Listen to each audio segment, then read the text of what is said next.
حضرت صلی اللہ علیہ وآلہ وسلم پر وحی کا ابتدائی دور اچھے سچے پاکیزہ خوابوں سے شروع ہوا۔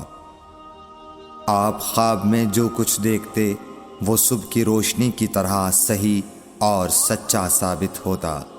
پھر من جانب قدرت آپ تنہائی پسند ہو گئے اور آپ نے غار حرا میں خلوت نشینی اختیار فرمائی اور کئی دن اور رات وہاں مسلسل عبادت اور یاد الہی و ذکر میں مشغول رہنے لگے۔ جب تک گھر آنے کو دل نہ چاہتا توشہ ہمراہ لیے ہوئے وہاں رہتے۔ توشہ ختم ہونے پر ہی اہلیہ محترمہ حضرت خدیجہ رضی اللہ تعالی عنہا کے پاس تشریف لاتے اور کچھ توشہ ہمراہ لے کر پھر وہاں جا کر خلوت گزین ہو جاتے۔ یہی طریقہ جاری رہا یہاں تک کہ آپ پر حق منکشف ہو گیا اور آپ غار حرا ہی میں قیام پذیر تھے کہ اچانک حضرت جبرائیل علیہ السلام آپ کے پاس حاضر ہوئے اور کہنے لگے کہ اے محمد پڑھو۔ آپ فرماتے ہیں کہ میں نے کہا کہ میں پڑھنا نہیں جانتا۔ آپ صلی اللہ علیہ وسلم فرماتے ہیں کہ فرشتے نے مجھے پکڑ کر اتنے زور سے بھینچا کہ میری طاقت جواب دے گئی۔ پھر مجھے چھوڑ کر کہا پڑھو۔ میں نے پھر وہی جواب دیا کہ میں پڑھا ہوا نہیں ہوں۔ اس فرشتے نے مجھ کو نہایت ہی زور سے بھینچا کہ مجھ کو سخت تکلیف محسوس ہوئی۔ پھر اس نے کہا کہ پڑھ۔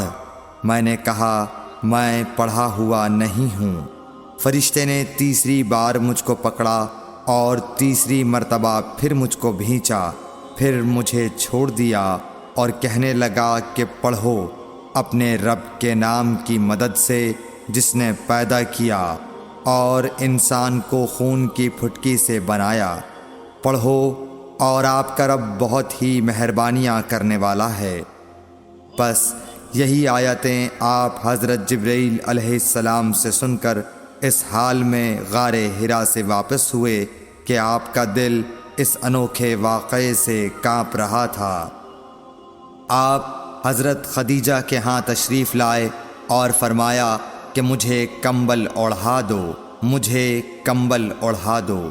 لوگوں نے آپ کو کمبل اوڑھا دیا۔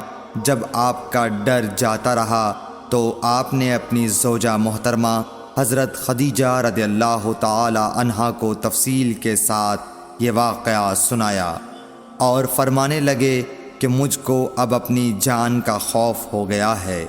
آپ کی اہلیہ محترمہ حضرت خدیجہ رضی اللہ تعالی عنہا نے آپ کی ڈھارس بندھائی اور کہا کہ آپ کا خیال صحیح نہیں ہے۔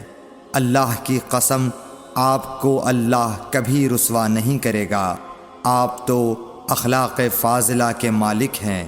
آپ تو کنبہ پرور ہیں، بے کسوں کا بوجھ اپنے سر پر رکھتے ہیں، مفلسوں کے لیے آپ کماتے ہیں، مہمان نوازی میں آپ بے مثال ہیں اور مشکل وقت میں آپ امر حق کا ساتھ دیتے ہیں۔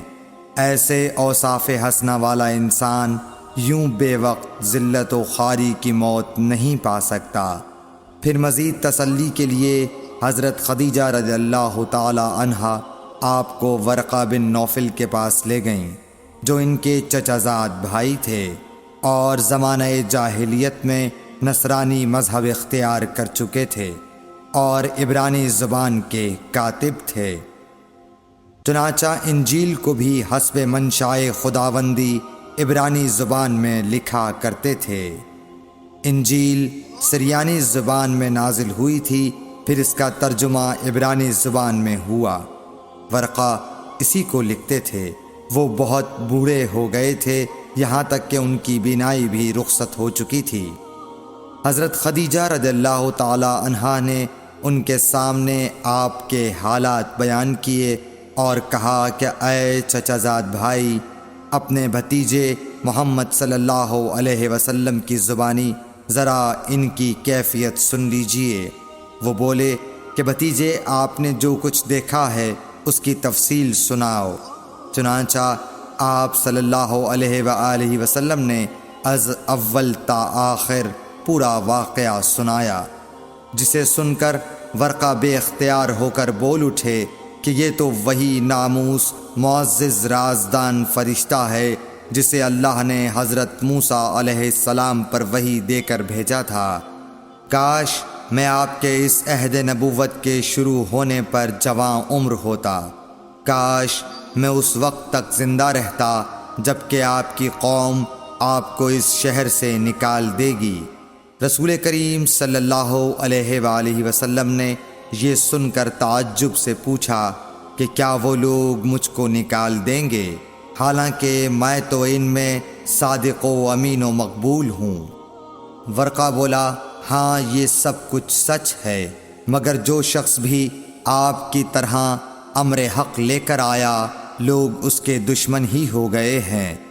اگر مجھے آپ کی نبوت کا وہ زمانہ مل جائے تو میں آپ کی پوری مدد کروں گا، مگر ورقہ کچھ دنوں کے بعد انتقال کر گئے، پھر کچھ عرصے تک وحی کی آمد موقوف رہی۔